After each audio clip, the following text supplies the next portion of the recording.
Good morning, guys. Today we're going to start our unit on probability. We've got two units that we're going to cover. So this first one's just kind of introducing you to the ideas of what probability means. So first section, randomness, probability, and simulation. Then we'll get more into the calculation type stuff in the future lessons. So if we're going to talk probability, we need to talk about chance behavior. So what is chance behavior? Chance behavior is unpredictable in the short run, okay? But it has a regular and predictable pattern in the long run. So if we look at something like flipping a coin, right, there's a chance it could land on either side, a lot of variables involved.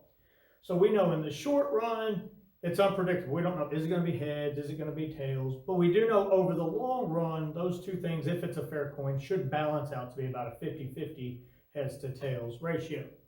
So that's what we're talking about with chance behavior, something that there's a lot of variables involved, a lot of randomness involved, and we don't know what it's going to do in the short run, but long run we do.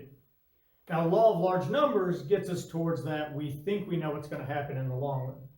So law of large numbers, if we observe more and more repetitions of any chance process under the same conditions, that's the important thing right there.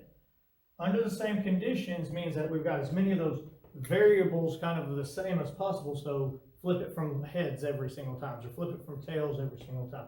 Try to get it a similar force that you're with, under the same conditions. The proportion of time that a specific outcome occurs approaches a single value.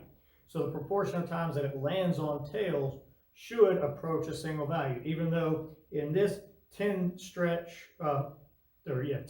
stretch, it may have been 60-40 or 70-30 or 20-80, or maybe all 10 of them landed on heads instead of on tails. But over the long run, it should approach that 50%. So that's what law of large numbers is. We want big sample sizes. We want big number of repetitions on those events. All right, now let's talk specifically probability. So here's our setup, kind of our thought problem for today. The probability that it rains during this week's football game is 0.40. So that might be if you're watching the weather, so there's a 40% chance of rain today. What does that mean? All right, so probability is something that you've talked about before. We're talking about flipping a coin, rolling a dice. So if we say, what's the probability that a dice lands on an even number? Well, we know that there are 3 even numbers out of 6, so there's a 50% chance that it lands on an even number if it's a fair dice, 6-sided dice. So when we're talking about probability, we're talking about how often something is supposed to occur. So probability is the proportion of time, the proportion of time that an outcome of a chance process occurs. So we've got a chance process, something like rolling a dice or flipping a coin or spinning the spinner, all those different things. How often you get a certain result, that's what we're talking about when we mean probability. Now, the least often it can happen is 0 times out of however many, and then the most often would be 100%.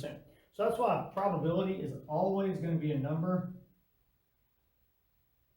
between 0 and 1. Always a number between 0 and 1. So that's what we mean when we say probability. Now, we talked a second ago about the law of large numbers. Let's look at myth of small numbers. So myth of small numbers is this idea that, well, I've been flipping this coin for 20 minutes and it hasn't landed on tails yet, okay? So that's the it hasn't happened yet idea.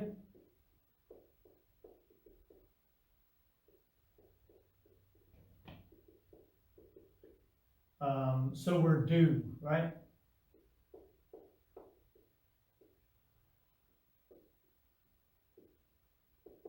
I've been playing lottery for years and years and years. I haven't won yet, so this is the time. This is the time I'm due to win, right? My odds have improved to where this is the time that I'm going to win.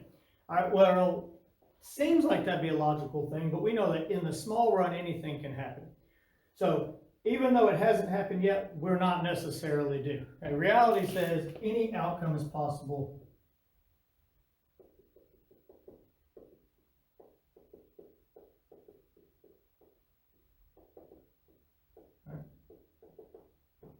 any outcome is possible in a short run.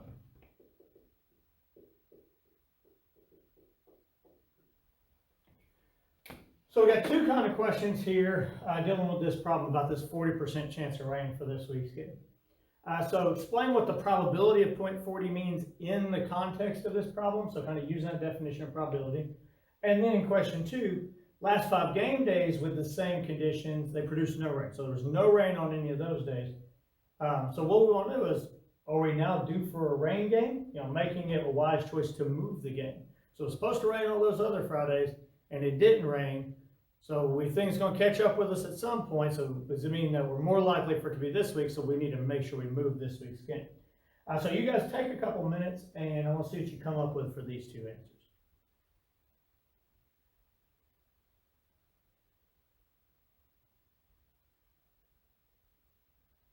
Hopefully you came up with something that looks like this. All right, so explain what a probability of 40% means. Under these same weather conditions, right, we talked about under the same conditions, it's rained 40% of the time. That's all probability of 40% means. Proportion of time that something occurs, and we know that we want it to occur under the same conditions, that law of large numbers. So under these same weather conditions, it has rained 40% of the time. That's the way we want to explain probability and talk about probability in context. All right, as far as are we due for it to rain? Well, just like we talked about with that myth of small numbers right here, just because it hasn't happened yet doesn't make it any more or less likely to happen next time. If conditions truly are the same as the other game days, rain is not any more or less likely. So that would not be a sufficient justification to move the game. So that's how we want to be able to discuss probability and discuss that idea of myth of large numbers.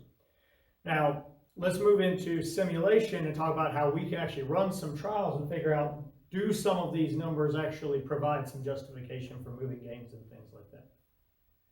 All right, we want to answer this question. 75% of high school football teams play in at least one rain game per season. We have played in rain games in each of the past 5 years. Is that 75% a reasonable estimate? So it's not the, are we due to have more rain games or no rain games? It's saying, is this an accurate estimate based on what we've experienced? So it's supposed to happen 75% of the time. We've experienced it 100% of the time. So is that number really accurate, or should it be higher? To be able to answer that, we're going to use actually something we did earlier in the year. We just didn't really know what it was called, and that's a simulation. So a simulation is where we recreate an event. So we're going to recreate an event. We want to recreate this idea of playing 5 seasons and keep getting rain games, but we're not supposed to really get rain games. So we recreate an event on a small scale.